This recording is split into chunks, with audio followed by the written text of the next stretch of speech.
Imagine a world where the whispers of the future echo through the scrolls of the past. A mind long buried under the dust of 12 centuries sketches visions. Picture a scholar from 825 AD, residing in a quiet library in the Islamic Golden Age, observing the natural world with precision and an almost uncanny foresight. He writes not only of stars and earth, but of devices that hum with electricity, mechanisms that carry messages across continents, and instruments revealing unseen forces. How could a man living over a millennium ago predict technologies that define our existence today? This is the story of Ibn al-Haytham, or Alhazen, whose work laid intellectual foundations. His observations on optics, perception, and human understanding hint at principles underpinning cameras, modern lenses, digital imaging, and AI information processing. In contemplating his work, we ask not just what he saw, but how his thought processes mirror the adaptive intelligence of our society and minds. Ibn al-Haytham's method was radical: observation and experimentation, not tradition. In his book of optics, he dissected light, reflection, and vision, proposing vision occurs when light rays enter the eye, contrary to old beliefs. This simple inversion illustrates a fundamental psychological truth. Humans often assume agency in processes where they are, in fact, receivers. By recognizing our cognitive biases and sensory limitations, Ibn al-Haytham was modeling neural architecture, anticipating what neuroscience would formalize over a millennium later. His experiments, using pinholes and darkened chambers to study light. We can draw parallels to how modern engineers design sensors, or how neuroscientists isolate variables to map the brain's responses. His work foreshadowed the principles of cameras obscura, precursor to photography, where manipulation of light and shadow constructs images, a process central not only to photography but to our visual digital culture. Imagine, 12 centuries ago, a scholar systematically constructing the basis for visual information processing. That would only find industrial and technological fruition in the 19th and 20th centuries. His approach was not merely scientific. It was deeply philosophical. He interrogated the limits of perception, the nature of reality, as it is filtered through human experience, and the ethical responsibility of knowledge. He recognized that observation is never neutral, and that human cognition introduces distortions. Here, we encounter an early meditation on what modern psychology would define as perception bias. Ibn al-Haytham's reflections extend beyond the laboratory into society. He contended that knowledge must be verifiable, repeatable, and grounded in evidence, a radical claim in a world dominated by dogma and authority. In doing so, he anticipated the very essence of the scientific method, a structure that would centuries later power the technological revolutions we now take for granted.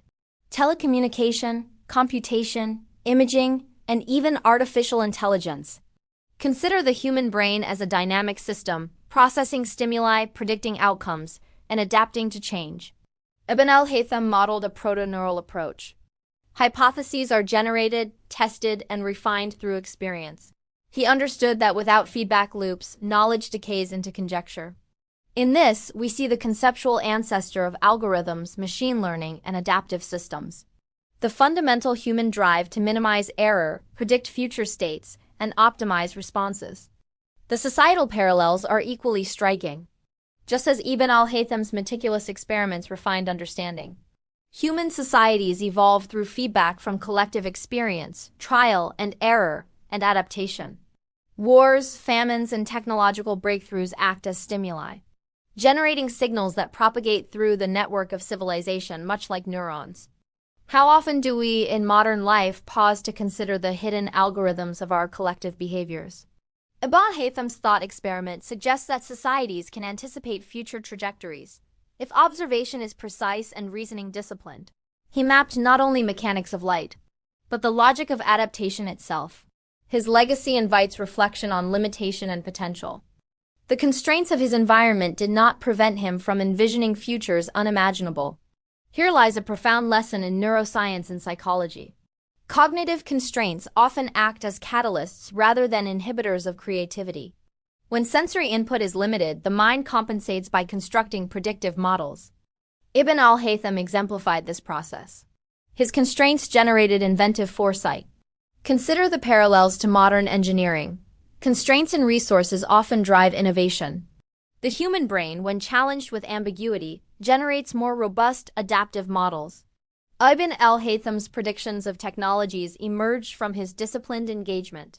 His manuscripts hint at automated mechanisms akin to early robotics, powered by gears, pulleys, and controlled by precise observation of cause and effect. The principle underlying these devices resonates with contemporary cybernetics. Systems that monitor feedback, adjust behaviors, and achieve specific outcomes. Historical foresight is not mystical. It is the product of systematic observation, logical extrapolation, and an intimate understanding of underlying principles, whether those principles govern light, matter, or human cognition.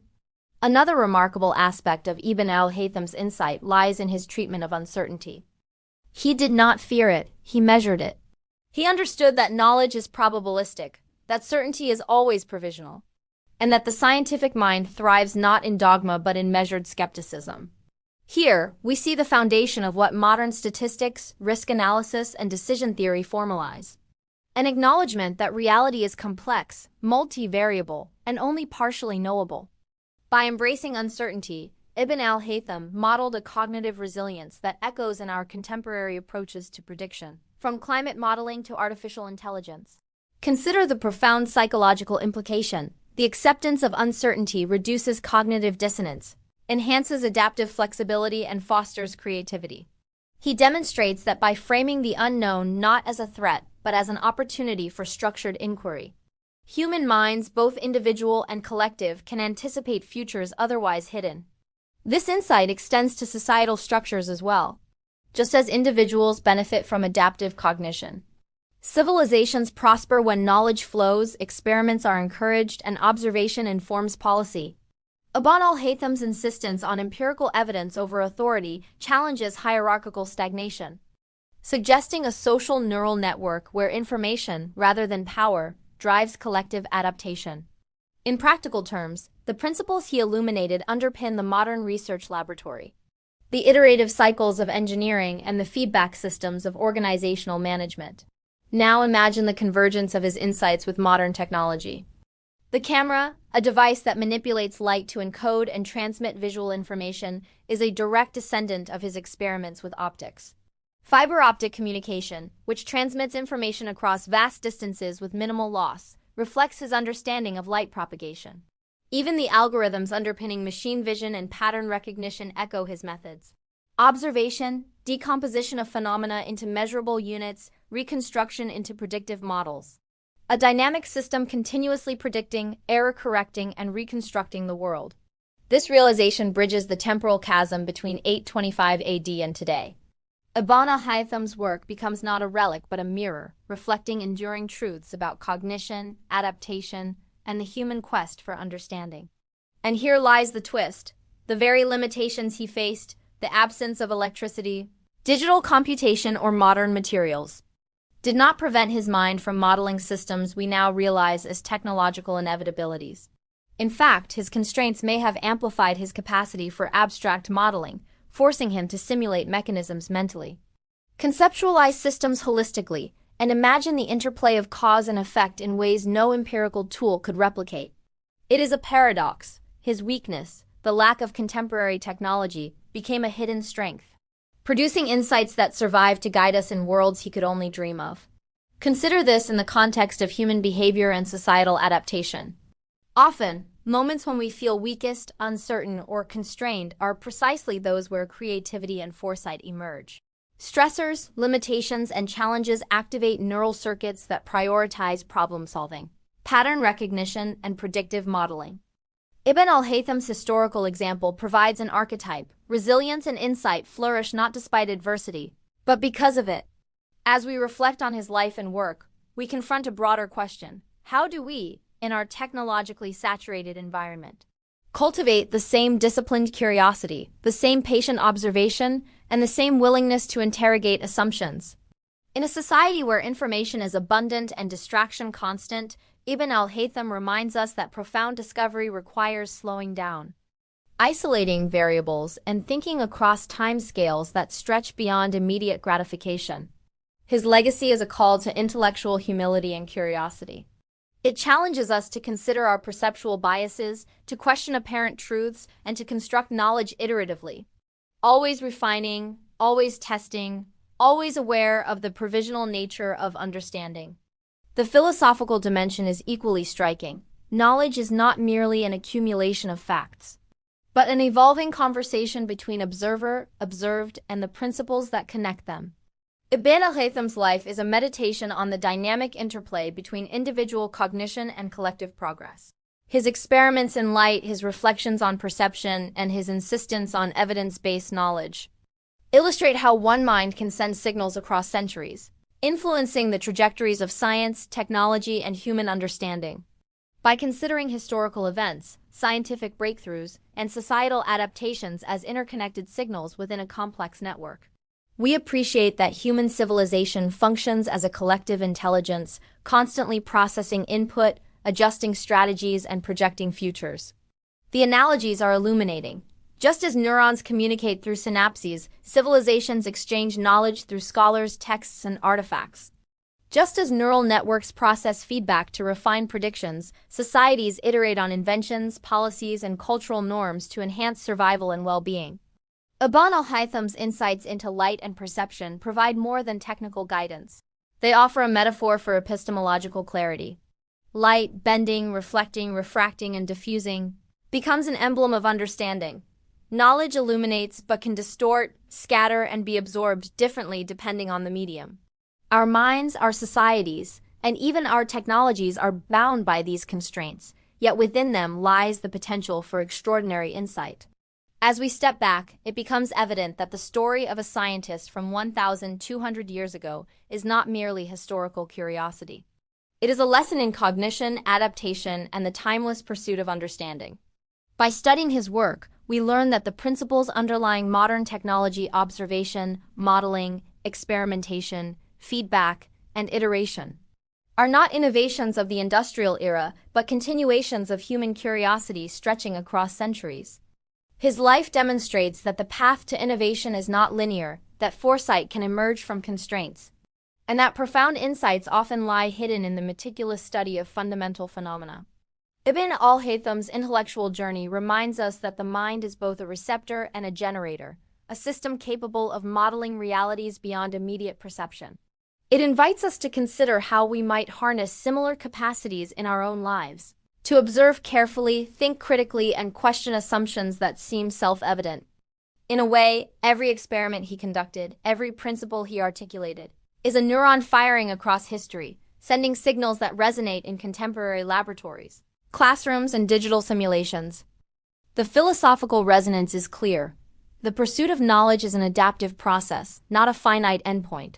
Constraints, uncertainty, and observation coalesce to produce insight. Knowledge is iterative, dynamic, and contingent, yet capable of shaping the trajectory of civilization. Ibn al-Haytham teaches us that foresight is less about predicting specific technologies. It's more about cultivating a disciplined approach to understanding reality. An approach that, combined with societal adaptation and technological tools, enables humanity to anticipate, innovate, and transform. As we navigate our modern world, inundated with data, distracted by immediacy, and challenged by complexity, his example is a beacon. It shows that curiosity, rigor, and patience are timeless tools. The mind, when disciplined and unflinching in the face of uncertainty, can illuminate possibilities far beyond immediate perception. So the next time you use a camera, glance at a digital screen, or interact with technology that processes light, data, or information, remember the scholar from 825 AD who first mapped the behavior of light, questioned perception, and imagined a future. A future where understanding could be encoded, transmitted, and expanded. His story is not merely one of historical marvel but a cognitive blueprint. A guide to observing carefully, thinking critically, and embracing constraints as catalysts for insight. It challenges us to ask ourselves, what constraints in our own lives might be shaping our creativity without our awareness? What systems of observation, reflection, and iteration can we cultivate to better understand the complex networks we inhabit? From our own minds to society at large, Ibn Haytham's life is a reminder that knowledge is not static. Human cognition is a dynamic system, and history itself is a repository of signals waiting to be decoded, interpreted, and applied. The light he studied, the methods he devised, and the principles he articulated continue to reverberate. A silent conversation across time, asking us to perceive more deeply, reason more rigorously, and imagine more broadly. In reflecting on his legacy, we find an invitation to see the world not only as it is, but as it could be, filtered through the disciplined curiosity of a mind willing to question, observe, and imagine beyond its immediate circumstances. The past in this sense is not a distant landscape, but a lens, shaping our understanding of the present and our anticipations of the future. Ibn al-Haytham's story teaches us that foresight, innovation, and understanding are processes rooted in observation, reflection, and adaptive reasoning. They are not privileges of modernity, but continuations of a timeless intellectual lineage. By engaging with history, by observing carefully, and by reasoning critically, we can harness the same principles that guided him, transforming constraints into opportunities, uncertainty into insight, and observation into enduring knowledge. In the quiet chambers of his medieval library, surrounded by manuscripts and simple instruments, he mapped the interplay of light and perception, the scaffolding of empirical thought, and the dynamics of cognitive and societal adaptation. Today, the technologies that surround us, the algorithms that guide decision-making, and the optical instruments that reveal the unseen are extensions of his vision. Yet the deeper lesson is philosophical and psychological. The mind, disciplined and reflective, can project understanding far beyond its immediate confines. Knowledge is iterative, society is adaptive, and insight often arises at the intersection of limitation and curiosity. As we ponder his legacy, we are invited to participate in this continuum, to observe, question, and innovate with patience and rigor, aware that our own insights may, centuries hence, resonate with minds yet unborn. The scientist from 1,200 years ago demonstrates that profound understanding is not confined by temporal boundaries.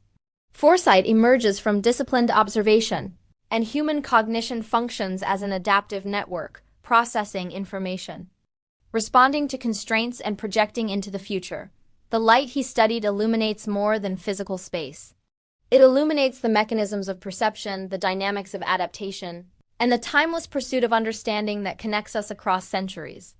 If this journey through history and cognition has sparked curiosity, reflected a hidden pattern in the evolution of thought, or shifted the way you perceive the interplay between past and present, then join the conversation. Share your reflections in the comments, engage with these ideas, and consider how your own observations and reasoning might ripple across your life, your community, and perhaps someday, history itself. Subscribe to Past Lens for more explorations of the minds, civilizations, and insights that continue to shape our world. Together, we can trace the signals across time, decoding the intricate network of human understanding, and rediscover the timeless principles that illuminate both our past and our future.